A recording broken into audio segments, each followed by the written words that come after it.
Hello everyone, in this video we will discuss one of the topic of class 12th chemistry biomolecules, that is the classification and the structure of proteins.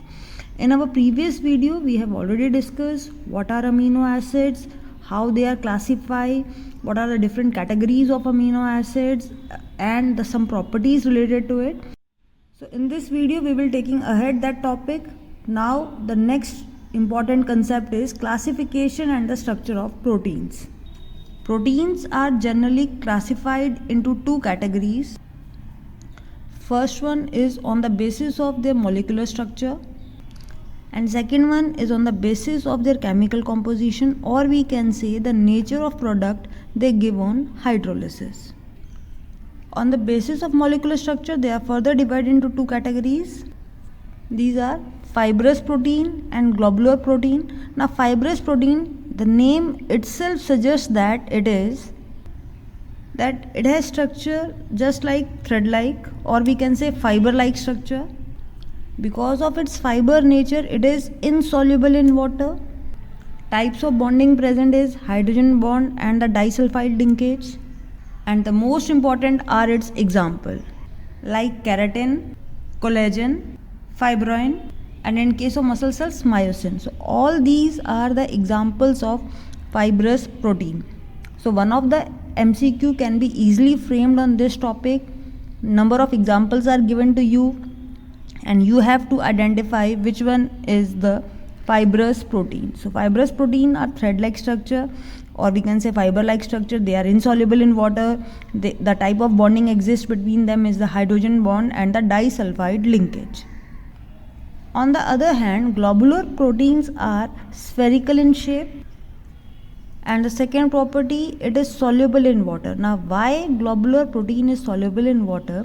Globular protein contain the polar and the non-polar head. Now what happened when they just coiled into spherical shape, all the polar component are present on the outer surface and non-polar towards the inner side. Now because of this polar component it becomes soluble, and they also possess the bonding like hydrogen bonding, disulfide linkage, as well as van der Waals forces of interaction, as well as the dipolar forces of interaction also present there.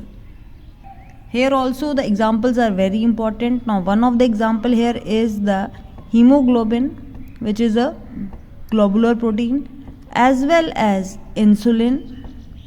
Some enzymes are the, we can say, globular protein, and albumin are the most common examples for the globular protein. So in this topic you must learn the difference. Second point, what is their property? Fibrous is insoluble, globular is soluble, and these are the important examples. Now the next classification, that is on the nature of product they give on hydrolysis, they are further divided into three categories. These are simple protein, conjugated proteins, and the derived proteins.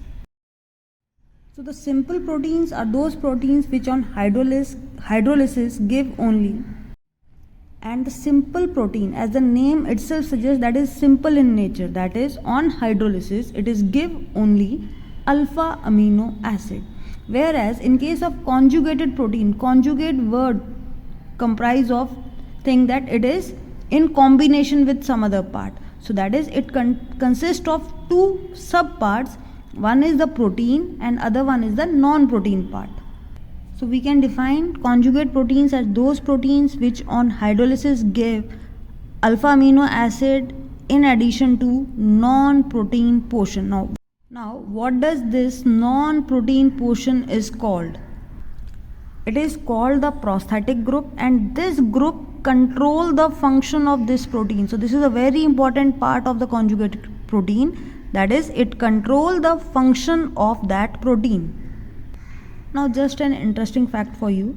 Just for example, this is a blood and we classify blood on the basis of a blood group, that is it can be A, AB, B or O. Now how this classification done? So it is based on the fact that which prosthetic group is present in this blood. So there is glycoprotein, it is a type of a conjugate protein which contain protein that is amino acid plus sugar in it. Now which kind of sugar is present in this case will determine the nature, that is blood will be A or AB or B or A. So what does this glyco controlling the fact that what will be the nature of the blood group, that is it is A, AB, B or O. So we can say conjugated proteins on hydrolysis give amino acid and the non-protein part, which is called as a prosthetic group. Now this group control the main function of this protein. Now one more example, for example the chromoprotein. One of the example of conjugate protein is chromoprotein, and chromoprotein having this example, hemoglobin. Now what is the role of heme here? It give red color to the blood. So chromo again stands for color here, but example of chromoprotein is hemoglobin, and in case of hemoglobin red is because of this heme part. So simple protein on hydrolysis give only alpha amino acid, whereas a conjugated protein on hydrolysis give two things, amino acid and the prosthetic group, whereas the prosthetic group control the function of that protein. Now what is the example of simple protein then? So simple are just albumin in egg, glutenin in wheat, all these are examples of simple protein. Now the next one is the derived protein. So derived, just for example, we have derived from somewhere. So these are degradation product obtained by partial hydrolysis with acid, alkali and enzyme. Degradation product of conjugated or simple when they are just partially hydrolyzed with the help of acid, alkali or enzyme. Now just for example, if there is a protein and if we are doing the partial hydrolysis with all these, then we can get here the protease. Then on further hydrolysis we can get the peptones. On further hydrolysis we get the polypeptide, and on further hydrolysis it gives a simple peptide, which further can give amino acid. So it is a very long process. So all these degraded products, all these degraded products are derived proteins which are obtained from degradation, and all these are obtained by the partial hydrolysis, or we can say the degraded product obtained by the partial hydrolysis of these conjugated or the simple proteins. So we can say proteins are biopolymers which are obtained by condensation of large number of amino acids which are joined together by peptide bond. So we can say the structure of protein is quite complex and it is further divided into four categories, that is primary structure, secondary, tertiary and quaternary. So the primary structure is the specific sequence in which various alpha amino acid present in a protein and they are linked together to form a chain like structure. Now just for example, in this case this COOH of one amino acid combined with basic NH2 group of another amino acid and form this peptide linkage. So this is a dipeptide, then one more amino acid added into it, tripeptide. So long polypeptide chain is the primary structure of proteins. That is, primary structure of proteins includes the polypeptide chain in which this peptide bond exists. So the linkage which is responsible for the primary structure is the peptide bond. Now the importance of the primary structure of protein is that it controls the biological activity of protein. For example, if we change any of the one amino acid, then the property of that protein will change.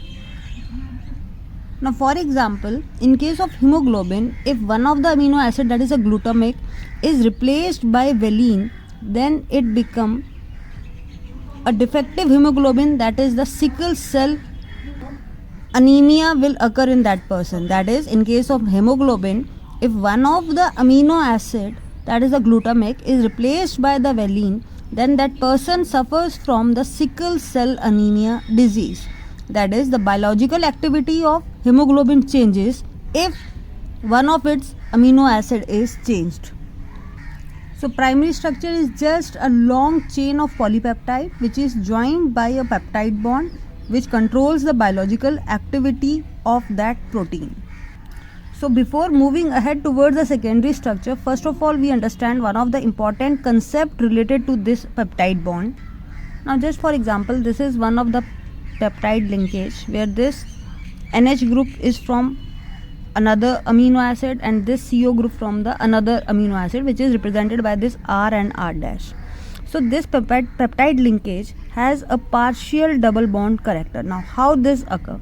That is, this double bond will shift toward this side and this double bond will shift toward this side, so that a resonance structure is formed here. CO minus NH CH R dash and CH R dash. It is just a concept, so you need only to understand this topic, not to learn this. So in case of peptide linkage, there is a partial double bond character which arises in between CN bond, due to which rotation around this CN bond is hindered. So this rotation around this CN bond is hindered because of this partial double bond character, due to which a stereoisomerism takes place in this case. That is, it can shows the, so we can say rotation around this CN single bond is hindered. As a result of this hindered rotation, there is a geometrical isomerism which can take place.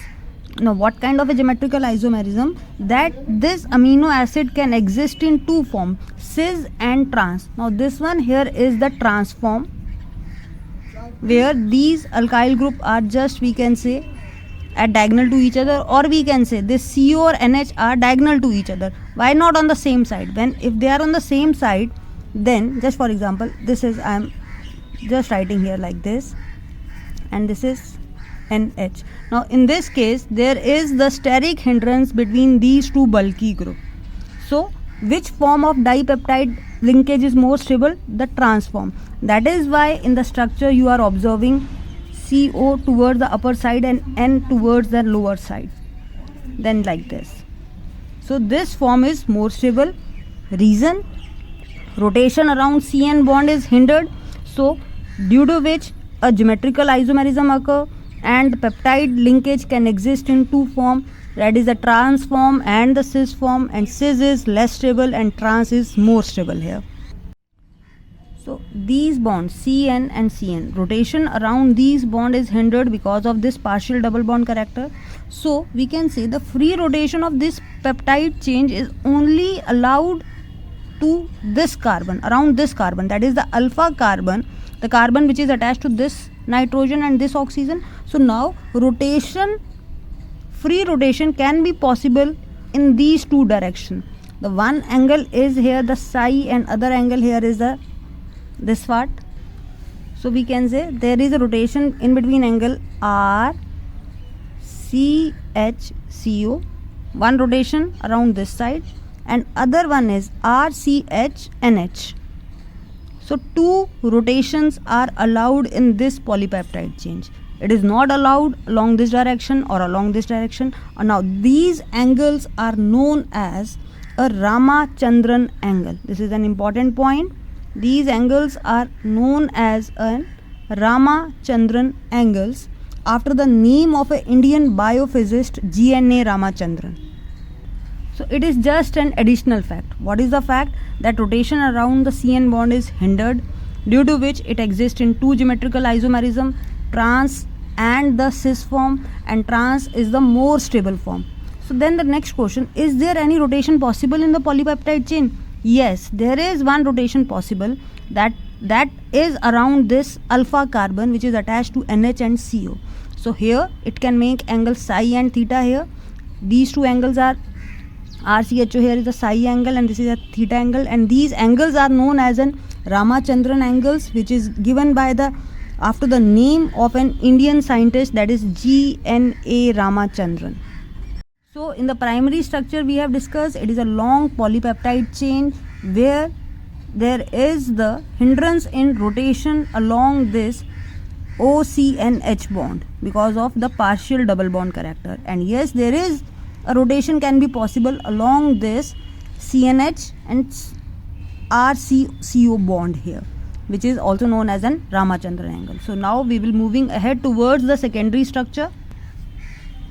The secondary structure is the conformation which the polypeptide chain assume as a result of hydrogen bonding. Now, as we know, this is a polypeptide chain. When there are a 2 to 3 polypeptide chain.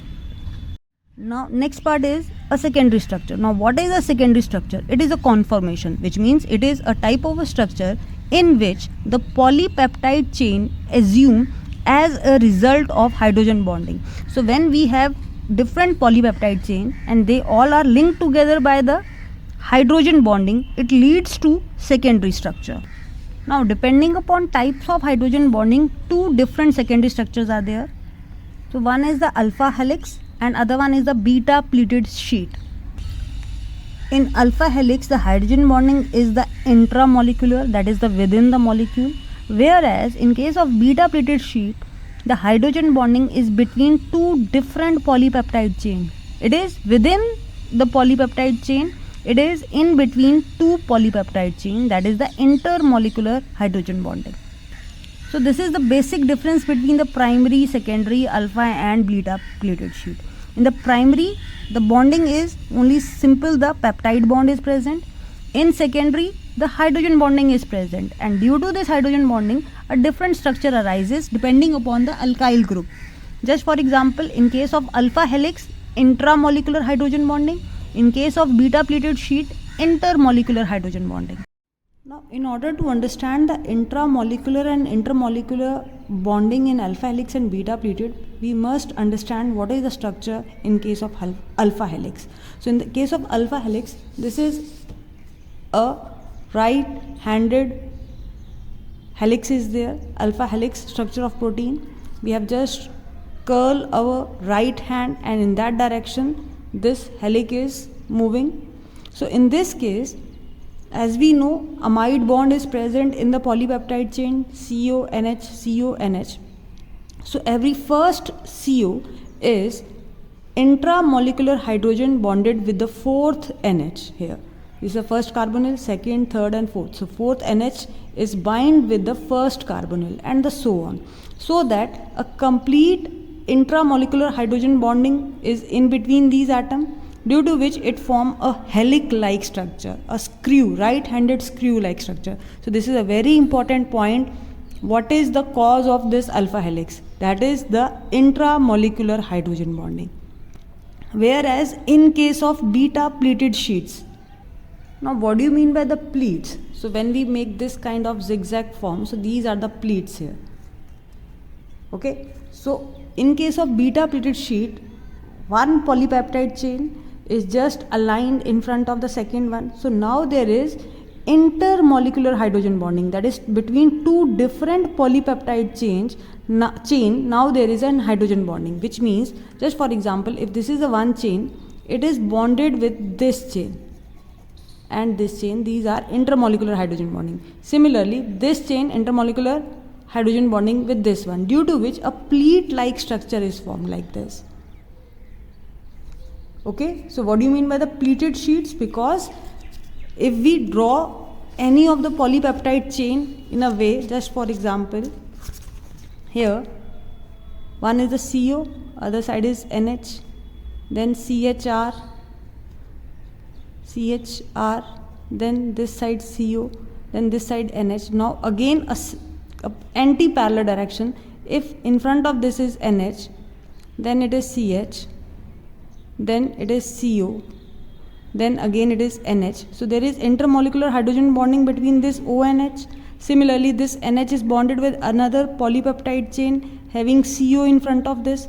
So due to which a network like of structure is formed in which sheets are prepared.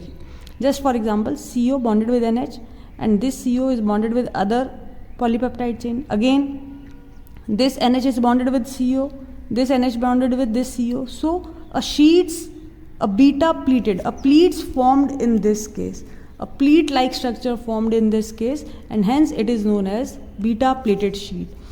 Now, one more important point related to the beta pleated sheets, that they are the parallel as well as the anti-parallel. Now, when it is said to be parallel, when CO just lie in front of the CO of another peptide chain, again CO of other peptide chain. So all these three are lie in the same direction. So these are the parallel here. Whereas in this case, the CO is lie NH of the another polypeptide chain. Then again this CO lie the NH of another polypeptide chain. So these are the anti-parallel beta pleated sheets, whereas these are the parallel beta pleated sheets. Now what is the common between the two? That is, both exist because of this intermolecular hydrogen bonding. So what is the important point of difference? That in this case the intramolecular hydrogen bonding possible, whereas in case of beta pleated sheet the intermolecular hydrogen bonding is there. So now third category is the tertiary structure. So when secondary structure just coiled up, just folded up again, then it formed the tertiary structure. So we can say that is the folding of secondary structure leads to the tertiary structure, and the forces which stabilize the tertiary structures are: first is hydrogen bond, next is disulfide linkage, next is van der Waals forces, and most important the electrostatic force of attraction. So all these forces stabilize the tertiary structure. So these are the different bonding which exist in the tertiary structure. The first one between two different alkyl group is the van der Waals forces of attraction. When amino acid containing the sulfur group, they just lie side by side, they form the disulfide linkage. Then in some of the amino acids, these carboxylic group is there, ammonium group is there, so it will form the electrostatic force of attraction. And the most common which is present in all is the hydrogen bond between the carbonyl and NH. So these are the forces which stabilize the tertiary structure. For example, in this case, the straight chain is the primary structure. It is a simple sequence which is held together by the peptide bond. Then in case of secondary structure, a alpha helix structure is there, in which intramolecular hydrogen bonding is there, intramolecular hydrogen bonding. Then just the secondary structure folded up, then it becomes the tertiary structure. Now the last one is the quaternary structure. In general, protein exists in single polypeptide chain, but there are certain protein which can exist in assemblies of two or more polypeptide chain. That is, one of them is called as subunit, that is, one of the polypeptide chain is called as a subunit. Now number of subunits can be exist together. They can be identical subunit, or we can say the different subunit, and they are held together by the non-covalent forces, just like the hydrogen bond, van der Waals force of attraction, and electrostatic force of attraction. So what do you mean by the quaternary structure? It consists of two or more polypeptide chain, and that peptide chain is considered as a subunit. Now number of subunits can be held together. Now how they are holding together? They are held together by these non-covalent forces like hydrogen bond, van der Waals force of attraction, and electrostatic force of attraction. Now one of the example of quaternary structure is the hemoglobin, which consists of 4 subunits. Now in these subunits, 2 are the alpha chains and 2 are the beta chains, and each chain consists of 141 amino acid. It is a very complex structure. So hemoglobin is an example of a quaternary structure which consists of 4 subunits, 2 identical and 2 identical. And each identical subunit, that is, in one of the subunit, it contains 141 amino acid, whereas in the beta chain it consists of 146 amino acids which are arranged in that polypeptide chain. So it all exists in a tetrahedral form, just like structure is given to you in the book. So this is the structure of hemoglobin, having 4 subunits, 2 are identical and 2 are identical. Now, as I have said, they contain the alpha helix or a beta pleated sheet. This is a tertiary structure, but it comprises of 4 single subunit. 2 are same and 2 are same. one consists of 141 amino acids, other one consists of 146 amino acid, and each polypeptide chain carries this heme group at the end. यहाँ पे ये जो reddish सा portion है, at the end of this chain, every polypeptide chain, the heme group is present. Now the last topic of this protein concept is the denaturation of the protein. Now as we know, protein is a biopolymer which have unique three-dimensional structure and biological activity, and this structure is due to its capability of forming the hydrogen bond. Now what happened if we change the temperature, or we can say pH? If we change the temperature, then also hydrogen bond broken down. If we change the pH also, then also the hydrogen bond which is existing will disturb. Now due to this tertiary structure will unfold because bonding is broken down. So now we can say the bonds are disturbed, and we can say globules unfold, or this alpha helix, it will be uncoiled, और we can say protein loses its biological activity. Initially protein की अपना एक specific function था, biological activity थी because of its three dimensional structure. पर जैसे ही हमने temperature और पीएच चेंज किया, अब उसकी वो बायोलॉजिकल एक्टिविटी लॉस्ट हो गई, and this loss of biological activity is called as denaturation. ठीक है. Now denaturation, only the tertiary and the secondary structure is destroyed. क्योंकि हाइड्रोजन बॉन्डिंग किस में पॉसिबल है? सेकेंडरी में, टर्शरी में, और वी कैन से क्वाटनरी में. बट प्राइमरी में तो कोई हाइड्रोजन बॉन्डिंग नहीं है, उसमें तो पेप्टाइड बॉन्ड है. सो डीनेचुरेशन का फर्क प्राइमरी स्ट्रक्चर पर नहीं पड़ेगा, but it just destroy the secondary and the tertiary structure.